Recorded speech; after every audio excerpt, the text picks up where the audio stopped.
ঐতিহাসিক ৭ নভেম্বর জাতীয় বিপ্লব ও সংহতি দিবস উপলক্ষে বিএনপির প্রতিষ্ঠাতা শহীদ রাষ্ট্রপতি জিয়াউর রহমানের সমাধিতে শ্রদ্ধা জানায় দলটির কেন্দ্রীয় নেতারা। শুক্রবার সকালে শেরেবাংলা নগরে বিএনপি মহাসচিব মির্জা ফখরুল ইসলামের নেতৃত্বে সকল পর্যায়ের নেতাকর্মীর আগমনে পরিপূর্ণ হয়ে ওঠে ওই এলাকা।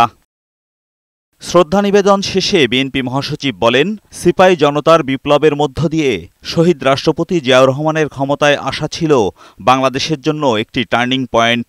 ওই দিনই জনগণ আধিপত্যবাদের চক্রান্তকে নস্যাৎ করে দেয়।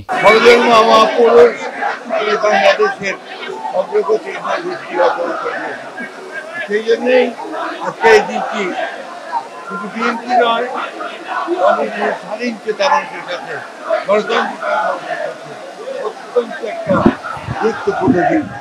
মির্জা ফখরুল বলেন, বর্তমানে গণতন্ত্রকে ধ্বংসের নানা চক্রান্ত চলছে। ঐতিহাসিক ৭ নভেম্বরের চেতনায় সবাইকে ঐক্যবদ্ধ হয়ে গণতন্ত্র রক্ষার আহ্বান জানান তিনি। গণঅভ্যুত্থানের পরে যখন বিভিন্ন রকমভাবে একটা প্রচেষ্টা চক্রান্ত চলছে এই গণতন্ত্রকে আবার ধ্বংস করার জন্য, সেই মুহূর্তে এই ৭ই নভেম্বর বিপ্লব ও সংহতি দিবস আমাদেরকে সেই পথেই যেতে অনুপ্রাণিত করে, যে পথে সত্যিকার অর্থে আমরা বাংলাদেশে গণতান্ত্রিক রাষ্ট্র নির্মাণ করতে পারবো, একটা সমৃদ্ধ রাষ্ট্র নির্মাণ করতে পারবো, জনগণের ভোটের অধিকারকে নিশ্চিত করতে পারবো। তিনি বলেন, গণতান্ত্রিক অগ্রগতির সূচনা হয়েছিল ৭ নভেম্বর। সেই গণতন্ত্রকে ধ্বংসের ষড়যন্ত্র চলছে, তাই দেশবাসীকে ঐক্যবদ্ধ থাকতে হবে।